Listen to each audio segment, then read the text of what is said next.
Bismillahirrahmanirrahim. Assalamualaikum warahmatullahi wabarakatuh. Alhamdulillah rabbil alamin.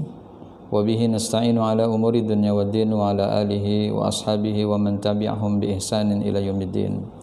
Rabbi shrah li sadri wa yassir li amri wa hlul 'uqdatam min lisani yafqahu qawli. Yaqulu Allah ta'ala fi kitabihil karim, a'udzu billahi minasyaitonir rajim. Ya ayyuhalladzina amanu taqullaha haqqa tuqatih wa la tamutunna illa wa antum muslimun. Ma'asyiral muslimin wal muslimat, a'azzakumullah. Ada makhluk Allah Subhanahu wa taala yang diciptakan yang kemudian senantiasa mengganggu manusia, yang senantiasa menggoda dan memperdaya dan mengikuti langkah-langkahnya.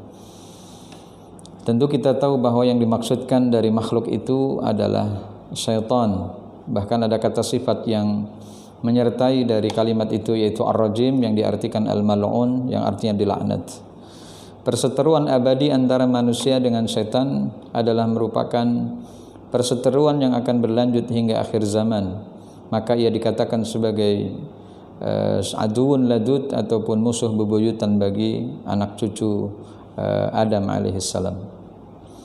Karena ini sudah menjadi rival dan menjadi musuh yang abadi, maka tentu ia akan terus berupaya untuk menjebak, memberikan semacam perangkap-perangkap setan yang pada akhirnya manusia tergoda, masuk dan terperangkap, yang pada akhirnya ia akan masuk ke dalam permainan setan, yang pada akhirnya ia akan menjadi orang-orang yang jauh dari cahaya Allah Subhanahu wa taala, dan itu adalah targetnya.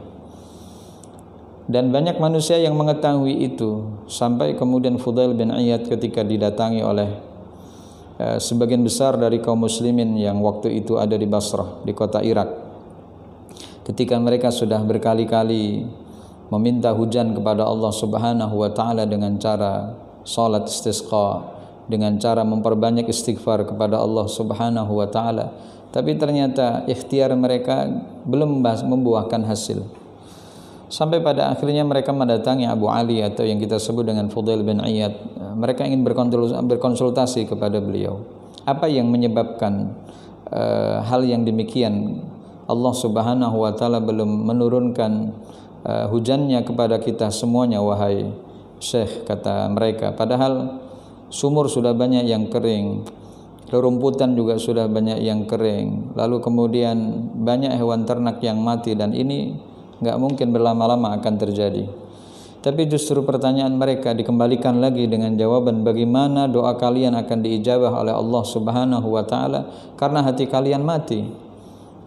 Ini yang dikatakan oleh Fudail bin Iyad, bagaimana Allah Subhanahu wa taala akan mendengar dari orang yang hatinya telah mati. Dan kemudian mereka bertanya, apa yang menyebabkan hati kami mati, wahai Ali, wahai Abu Ali? Lalu kemudian mereka menjawab, beliau menjawab bahwa engkau mengatakan banyak hal tentang kehidupan yang kalian jalani, seperti kau mengatakan bahwa Allahu Rabbuna, Allah Tuhan kami, Allah Tuhan kita, tapi ternyata kau tidak tunaikan hak-haknya, padahal haknya adalah untuk disembah sebagaimana kewajiban kita menyembah, mengabdi dan taat kepadanya. Ini enggak kau jalankan. Seperti halnya sekarang di bulan Ramadan sebagai contoh. Kita tahu bahwa Ramadan adalah merupakan bulan di mana kita diwajibkan untuk berpuasa di dalamnya, tapi banyak orang kaum muslimin yang meninggalkannya sebab dengan alasan-alasan yang sepele, bukan alasan syar'i, hanya karena malas lalu mereka meninggalkan kewajiban ini. Padahal kalau mereka berpuasa, mereka mampu, mereka kuat. Dan mereka bukan berarti bodoh, karena setiap tahun ini adalah merupakan kewajiban yang terus berulang yang datang kepada kita setiap bulan Ramadan. Tapi ternyata mereka yang enggan untuk melaksanakan saum Ramadan atau bahkan mengerjakan ibadah salat harian, tapi begitu mereka berdoa, ketika mereka mintanya dikabulkan, diijabah oleh Allah Subhanahu wa taala. Kemudian beliau mengatakan, bagaimana doamu akan diijabah oleh Allah Subhanahu wa taala? Kau mengakui bahwa nabimu adalah merupakan orang yang diikuti sunnah-sunnahnya, tapi kenyataannya adalah justru kau yang menjauhkan dirimu dari sunnah. Kau sendiri yang membencinya, kau sendiri yang kemudian tidak melakukannya. Kau kemudian fobia dengan sunnah. Kata sunnah diperdengarkan seolah-olah kau adalah orang yang begitu amat agamis dalam masalah ini. Padahal ini adalah merupakan hal yang wajib untuk kemudian dilakukan sebagai kesempurnaan dari ibadah yang dilakukan oleh seorang muslim. Bagaimana ia mengerjakan yang wajib lalu meninggalkan sunnah, maka tak sempurna apa yang ia lakukan. Seperti dalam salat saja. Apa yang kemudian kita dapatkan dari perintah wa aqimus shalah kalau kita tidak mendapatkan ajaran dari Rasulullah sallallahu alaihi wasallam?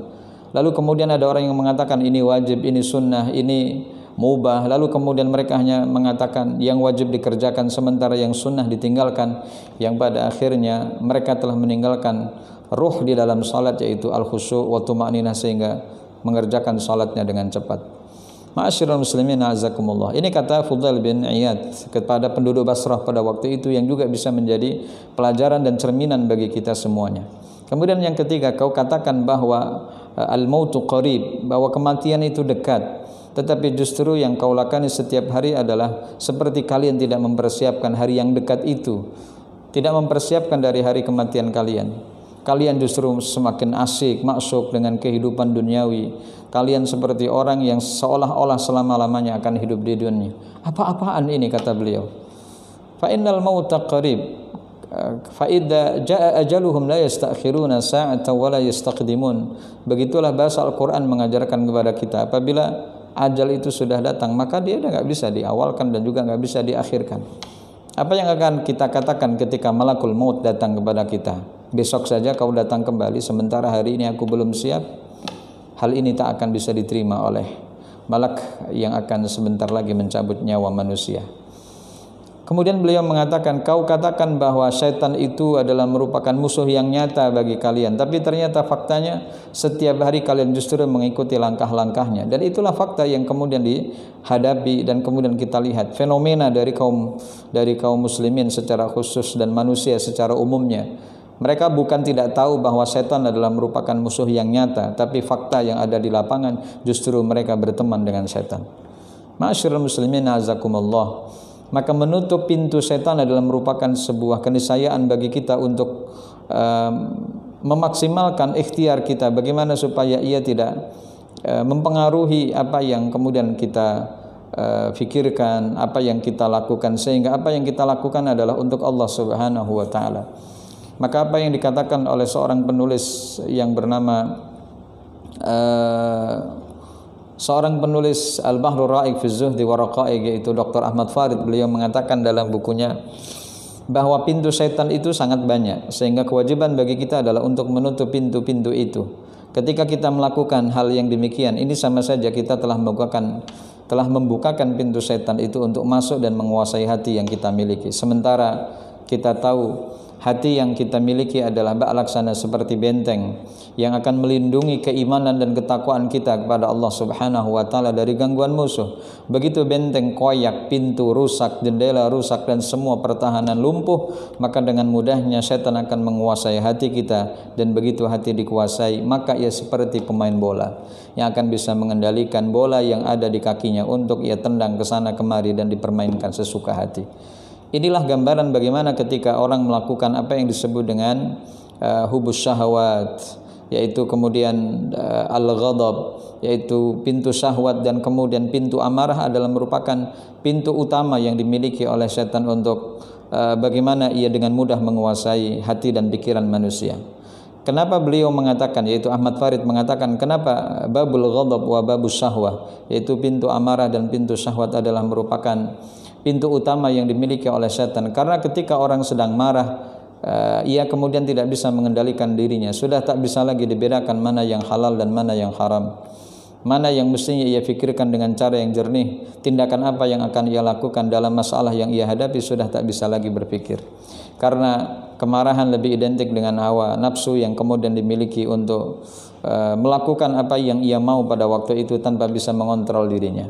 Seperti halnya ketika puasa mengajarkan kita tentang sabar atas 3 hal, yaitu sabar dalam menjalankan ketaatan kita kepada Allah, sabar dalam menjauhi larangan-larangan Allah Subhanahu wa taala, dan sabar dalam menahan perut dari rasa lapar dan dahaga adalah merupakan bentuk kesabaran bagaimana Allah Subhanahu wa taala mengajarkan kita untuk melakukan itu di dalam puasa bulan suci Ramadan.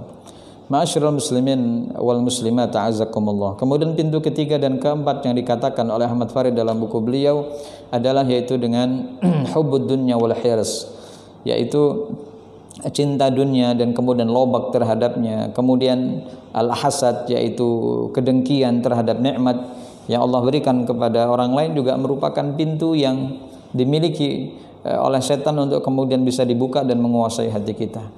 Maka orang-orang yang memiliki sifat hasad, dengki terhadap nikmat yang Allah berikan kepada orang lain tak pernah bahagia dengan apa yang ia jalani, tak pernah bersyukur atas apa yang Allah Subhanahu wa taala berikan kepada kita.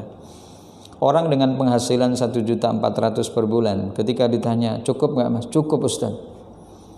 Heran kita, dengan gaji 1.400.000 dia mengatakan cukup dan kami sangat bersyukur dengan nikmat yang Allah berikan kepada kita.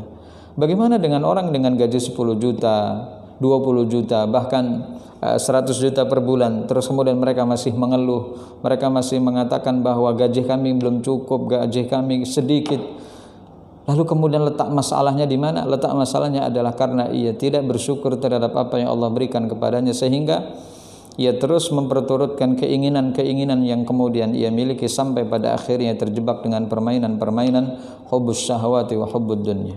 Ma'asyiral muslimin a'azzakumullah. Kata syukur ataupun tidaknya adalah merupakan kembali kepada orang yang memiliki keimanan kepada Allah Subhanahu wa taala untuk menumbuh suburkan syukurnya kepada Allah Subhanahu wa taala.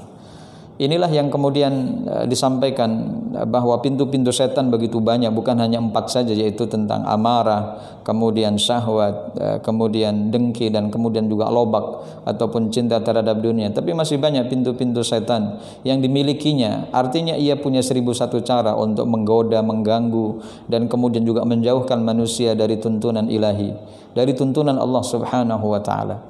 Sehingga inilah kehati-hatian kita. Upaya yang kita lakukan berpuasa di bulan suci Ramadan adalah untuk mengendalikan syahwat yang kita miliki. Begitu syahwat bisa dikendalikan, maka mudah-mudahan Allah Subhanahu wa taala juga memberikan kemudahan kepada kita dalam menjalankan ketaatan-ketaatan kita sebagai hamba Allah Subhanahu wa taala.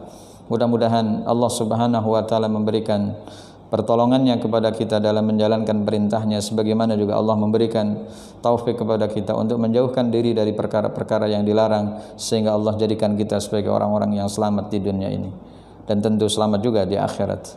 Aqulu qouli hadza astaghfirullah li wa lakum. Wassalamu alaikum warahmatullahi wabarakatuh.